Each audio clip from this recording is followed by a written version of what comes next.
ஷேய் எப்பா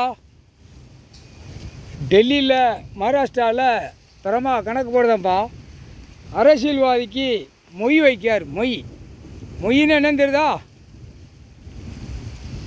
மொய் வைக்காருப்பா. மொய் வச்சா என்ன செய்ய போகிறாரு? மொத்தத்திலே க்ளோஸ் பண்ண போகிறாரு. முக்கால் சத்தியம் முடிஞ்சு போச்சு. நக்குடா நாக்க போட்டு நக்குடா. இல்லை முட்டா பேலா, உன் பொண்டாட்டி மாறு, உன் புள்ள மகா பேரம் பேத்தியா நாக்கை இழுத்து உள்ளே விட்டு வெளியே விட்டு நக்கிக்கோங்கடா போட்டாரா. மொய் வைக்கார். மானிட பிறவிக்கு மொய், அரசியல்வாதிக்கு மொய், பலாயிரம் கோடி பார்க்குறவன் பூமியை அழிக்கிறவனுக்கும் மொய் வைக்காருப்பா. மொய் வைக்கார். கல்யாண வீட்டில் மொய் எழுதுவான். அது உனக்கு தெரியுமா இல்லையா? உங்களுக்கு தெரியாது, நாங்கள் சொன்னா தான் உங்களுக்கு புரியும். பிரம்மா கணக்குப்பா. கல்யாணம் முடிச்சாச்சுன்னா மொய் வைப்பான், எழுதுவான், ஜாமான் சட்டுகளை தூக்கி வைப்பான். அதான் மொய். இவர் மொய் வைக்கிறது என்ன மொய்? மொத்தத்தில் மொய் வச்சு எழுதார். முடிஞ்சு வச்சுரா.